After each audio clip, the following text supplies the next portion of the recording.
Let me check this out real quick. Kirk had a video on polygamy. Let's look at this. I do want to see this. He's on the Matt Boss train. From restaurants to mechanic shops to real estate firms, women's forum, and an anti-feminist. Wow.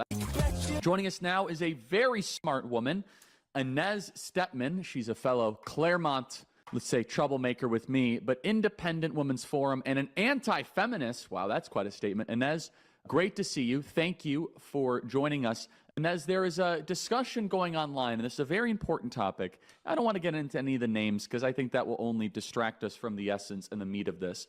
But there are some online that are saying that young men, you should go be a polygamist. Have as many sexual partners as you can. Don't be restrained by monogamy. I think this is not just unbiblical. I think it's bad, insane, and a really terrible idea. Inez, walk our audience through this growing movement and sentiment of young men that seem to be very, very mad at no-fault divorce, which is leading them towards almost a polygamist aim, and your response to it. Inez Stepman. Well, first, I've argued against no-fault divorce for a decade. I do think it's bad policy. I think it's bad family policy. And actually, it's a little fun anecdote. My husband and I went to one of the 3 states in the union to redo our marriage contract that allows anti-no-fault divorce, where they have a list of possible grounds for divorce. It really doesn't work that well in law because you can always escape to the next state. But that's part of the issue with the fact that all of our states have moved to a no-fault regime. But that's neither here nor there. I don't think that this argument, first of all, it has some truth to it because there is something to the fact that we are by nature not monogamous, that women are hypergamous and that men are hardwired to try. Chat, is she one of them boys? Why do I have a feeling that she's one of them boys, bro? Let me know, chat. To have as many children as possible with as many women as possible. And this was something that worked relatively well in human societies in the pre-Christian era and before and to some extent after in primitive societies, but it was totally incompatible once societies moved into some kind of civilization. And the reason for Don't just say yes, tell me how you know. that, the reasons for that are anthropological. Obviously, there's a religious argument against this, there's a moral argument against it, but there's also a common sense and anthropological argument against it. And there's a reason that polygamy, widespread polygamy, as opposed to a small minority elite, but widespread polygamy as a system of marriage has basically disappeared. All the societies that practice that, the Plains Indians, have been essentially defeated, replaced, overwhelmed by societies that didn't. So let's dive deeper into that. So we believe monogamy is obviously biblically and morally correct, but it's superior cultural technology. So if young men right now start to engage in widespread polygamy, or what they call this red pill culture, and explain that. It's not the red pill that we would think of, which is to believe in conservative or MAGA values, but it's something completely foreign and different. Inez, can you explain that and talk about That's funny. how polygamy is actually really bad for a culture at large? Yeah, I mean, polygamy has a math problem, right? Even if you don't agree that it has a moral problem, you don't agree with the morality that is taught by Christianity, by Judaism, then you still have a math problem at the end of the day, right? So then the basic math problem is what to do with all of the unattached men who have no wife and no hope of getting a wife and no hope of reproducing or having sex, right? And those guys tend to get restless and angry. We see this on a small scale in our society today, right? Yes, it stabilizes society so average men have sexual access. But the problem with it, she doesn't understand, is that when you allow feminism to permeate throughout society, women naturally go to a polygamous society, right? And that's what makes this so funny to me, is that they're sitting here saying, oh, well, polygamy is bad. It leads to less stable societies. The men that don't get sexual access end up becoming violent and wild. It's not good for society. Fine. But who does that? Feminism literally, indirectly, of course, pushes polygamy because the women now are in the driver's seat. And since the women are in the driver's seat, hypergamy is what they do.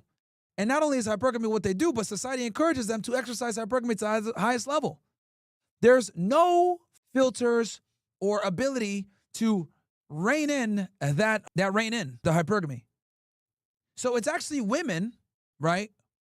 It's actually women that push polygamy through feminism. Indirectly, of course. They think that they have all the freedom, but they really don't. as people not finding a partner or not finding a girlfriend, a wife, right? You see that there's unrest there, some of it mitigated by the soma drugs of pornography or just doom scrolling online, but still it causes social problems. Now imagine flipping those numbers, right? You have an 80% incel culture, for example. What happens is there's a lot of restless young men, and in times when societies were going to war, when there was a war season, frankly, a lot of the young men were just dying, right? So a smaller and smaller number of men were making it through that gauntlet of constant warfare and then establishing themselves in, let's say, a Plains Indian tribe in a position where he would be permitted by society and attractive enough to women to take a wife and then another wife and then another wife, right?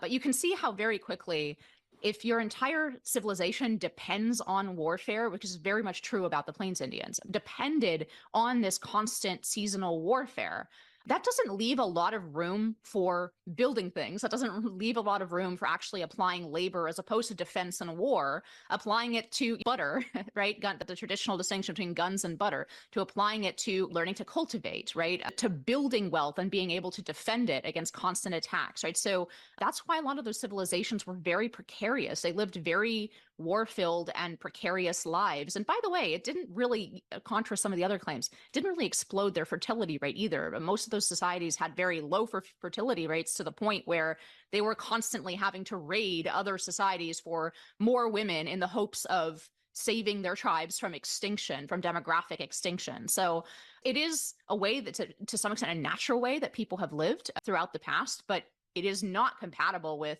actually building wealth, technology, all the things, by the way, that make modern warfare, make you a formidable opponent in modern warfare.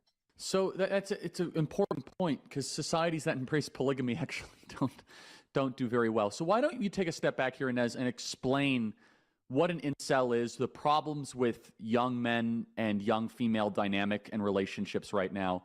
Why are so many young men not getting married? Why is this even worthy? All right, let's see what the anti-feminist says. Of our time to discuss, and this is even being proposed as a potential alternative. Explain it to our audience that is not totally in touch with some of the structural issues happening right now. Look, that's a big question, and I'm sure there are a lot of people with a lot of thoughts about this. The dating discourse is broad and long, but I do think at least part of it is the fact that we've lost touch with the differences between men and women and what men and women look for in a partner. And you see the projection going both directions, right? You see women complain. There was a recent viral tweet a couple of weeks ago about a woman saying her friends are just fantastic, amazing catches. And then in describing how she thinks that they're amazing catches, right? She's talking about their master's degrees or the fact that they have really great jobs. And it's not even That's why women are stupid. that those things in themselves Thinking we give a fuck about any of that stuff are turnoffs. I think that can go too simplistic on some of the red pill discourse, but it's that they just don't matter that much to men. And women are just thinking about the things that they would like to see. Ambition, for example, the ability to provide, right? The fact that men and women are looking for different things. So I think there are two big hits going on in the dating culture, in addition to just everybody retreating from an IRL life. One is just simply the obesity crisis, right? And that hits women's attractiveness more than it hits men, because women are not as visually choosing their partners. And also because women don't have to do much. If you're fat, what the As men are. So it hits women harder than men, even though both men and women are statistically obese. And then on the male side, just lest you think I'm only ragging on women, on the male side, the ability to interact charmingly in person, to be funny, right, to crack a joke, to seem comfortable and confident in company. Again, both men and women are retreating from that. We spend more time with our phones. We spend more time interacting in an asynchronous manner where you don't have to come up with anything witty on the fly. You can take your time and type out a text, right? That hits all of us, but it hits young men more than women, because I'll say this. I met a lot of guys at the young guys at the Turning Point USA event. And I will say a lot of them are extremely socially awkward and timid and can't convey their ideas out properly. That's something I did notice with a lot of young guys that came up to me. And I don't think it's necessarily a problem because of them. I think it's a generational problem. It's something that I've noticed very strongly in young guys under the age of 25 or under the age of 30. There's this strange inability to properly communicate in a way where you're speaking in the active voice. women just don't really want to be with a shy, awkward kind of guy. It really is just not one of the things that women are naturally attracted to. And I think when you put both of those two things together, You add in long sexual histories and heartbreak, you add in the fact that people are looking to marry much later. You add all those things together and you get something where the sexual market, if you will, where the average person on both sides of the sex divide is less attractive to the opposite sex than they were, let's say, in 1970, where the average woman was so younger, hasn't. That's not true. It's the other way. Guys are totally willing to concede and get with women that are below them. Women are not, though. Totally wrong on that one. Dated around as much, right? Doesn't have as long a sexual history, is slimmer, right? And is generally not opposed to behaving in a more feminine way or taking on a more feminine role. On the flip side, right, in 1970, you had a lot of cultural encouragement for men to develop those kinds of social skills, to develop competencies, to feel that would make them feel competent and confident when they were going out and talking to women. Those were things that were instilled in the culture, not to be too glib about it, but you get stuck in a locker more often, you get bullied, and that might have been Bullying is good, makes you a man. painful, but it really did shape people in a way that made them more attractive on average to the opposite sex. And then, of course, there was a big pay differential between men and women in 1970 in a way that's not true today on the average sort of dating market. So look, love is individual. I'm not trying to be too didactic about this, but and that's another mistake. It can be complex to a degree, but what women are looking for typically, love doesn't get complicated until they actually find you attractive. What I'm saying is that most guys don't even make it to the point where they can be loved by a chick because they're not attractive enough. That's putting the cart before the horse.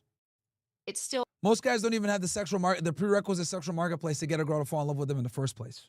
you can look at the overall dating market and see where your average woman and your average guy who are out there looking for a partner may be less satisfied with what they find than they would have been 30 or 50 years ago. That is so true. This is evidenced by the time I spent with a lot of students at our Student Action Summit. And I said to the men, how many of you are upset with the current dating market? All their hands go up. I said, young ladies, how many of you are upset with the current dating market? All their hands go up. But it's the women's fault. It's so garbage. It's funny because it's like the women's hands go up, but women have all the leverage. Women have all the leverage and all the power, so they can't complain about shit. I said, we got a serious problem here. The young women, they want a 6'5", blue eye, hunky hedge fund manager making $2 million a year that will cheat on Delusional, stupid her. Yeah, luck finding that. Yep. And the men, they want something equally as unrealistic. And so we find ourselves are far more realistic, Charlie. Come on, man. Men are far more realistic when it comes to their than women are. That's not even close. Women are way more fucking realistic when it comes to the sexual marketplace than women are. Ourselves at an impasse that has a fertility collapse, a marriage collapse, a dating collapse. And of course, social media is harming this. I think feminism is to blame for a lot of it. We'll talk about that after the break. But I want everyone in the audience know that this is a civilizational emergency that's happening in front of our eyes. It is a massive and major issue. Marriage is the foundation of a successful society. Young ladies don't want to get married. Yeah, Charlie, who's ending the marriages and who has all damn near unattainable standards for the marriage? It's the women, bro. It's the women, man. And then on top of that, there's way too much risk to get married. To their late 20s and early 30s, and then they find out that some of them actually are not as let me put it this way, or even later, that men want to have younger women. Let's just put it that way without myself getting in too much trouble. Inez, you describe yourself as an anti-feminist. What is feminism and why are you anti?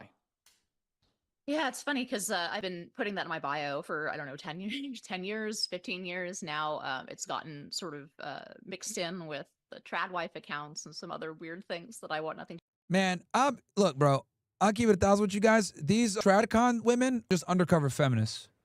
It ain't worth it. Yo, Let's see what they're talking about here. let your chick go and start chopping herself up, bro. Under no circumstances, this is my personal opinion. Under no circumstances, don't let your chick go and chop herself up, bro. Absolutely not. Yeah. Like if she got a flat back, squats is Love on it. Love and on it. the shit out of that junk, bro. Like you gonna love it. It's cool, Most bro. people not gonna do them squats though. Me and Quentin were just talking about this. How nobody wants to be perfect. Like just Yeah, men don't work. I'm sorry, black women don't be working out though. Let's keep it 1,000. To do with, but the definition that I use is the economic and cultural equality or social equality of the sexes. I think that's a pretty fair and broad definition of feminism. For one, it's the definition in Merriam-Webster dictionary. It's also the definition that Beyonce used when she put that giant feminist sign behind her. So it has, I think, some broad appeal. And the reason I like that definition is it swoops in a lot of people who think of themselves as more on the right or who are conservative. They're like, what's wrong with that? Well, I think there are really two things wrong with it. One is that it's not possible. Two is that it wouldn't think that it would be desirable. The differences between men and women are incredibly deep. And the feminist premise from the very beginning, the first wave of feminism, you can go back and read Wollstonecraft in the American founding and still see the seed of this idea. And that is that those differences are primarily socially constructed rather than biological and immutable. And I think you've seen the final stop on that train with the trans issue, right? If we say that when men and women are interchangeable biologically with regard. Yep, and that backfired on women. The feminists, they were the Trojan horse that brought in all the bullshit was the feminism. And now they're dealing with the final boss, which is the woman that's really a man, fucking them up in their own sports. Regard to everything important in life, if they're interchangeable in our relationships, in our careers, in society, in our role in the world, in our families, then I don't see why we shouldn't say that those biological exterior differences are also irrelevant and interchangeable. The differences between men and women above the neck, I guess, is the short version is the differences above the neck and in our brains, which are confirmed by the science before the academy stepped on doing any of this kind of science, are as significant as the ones that are below the neck that are obvious and external. These differences are deep, and I simply think that it's better to accept them, celebrate them, and to use them in a complementary way where men and women can actually feed off of each other's strengths and counter each other's weaknesses and build a more flourishing society together. In closing here, Inez, so what does this look like then from a conservative movement standpoint? How should we approach this? Because there's a lot of young men that are really upset, they're really jaded, and they're joining the conservative movement in record numbers, which is amazing. How do we handle this as a movement conservatively to be pro-family, also try to remedy this structural differences between the sexes? Cooked. And that's why I tell you guys, you got to be the best version of yourself, and you got to navigate the sexual marketplace on your own in a selfish manner. I don't give a fuck. It is what it is. It's cooked, chat. It's cooked. Okay? No longer any real incentive to get married. Women are rewarded for destroying the marriage. Well, a lot of these women half these are crazy. A lot of these women are involved in sex work. And you guys saw this OnlyFans girl going nuts. Guys, what if I told y'all, right, that women that have promiscuous backgrounds, a lot of them behave that way. Okay? Crazy.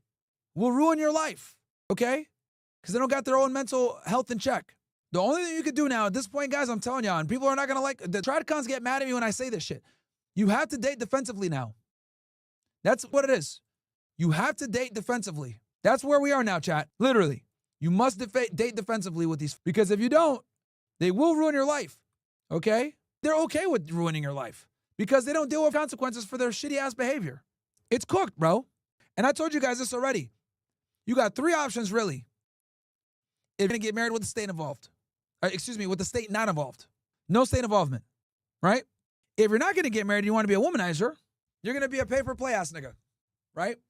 And then if you're not going to be a pay-for-play guy, like myself, because you got too much pride, I'll admit it, you're going to have to be extremely careful with the women that you deal with and limit your interactions. Always be sober, never be doing drugs, not involved in none of that bullshit. Because that's when you start to run into problems. But realistically speaking, bro, it's cooked, man. Or you could be a passport bro. That's the other option. So, you guys decide. But I'm telling y'all, man, it's not looking bueno, man. Shit is absolutely, this dating marketplace, bro, is garbage.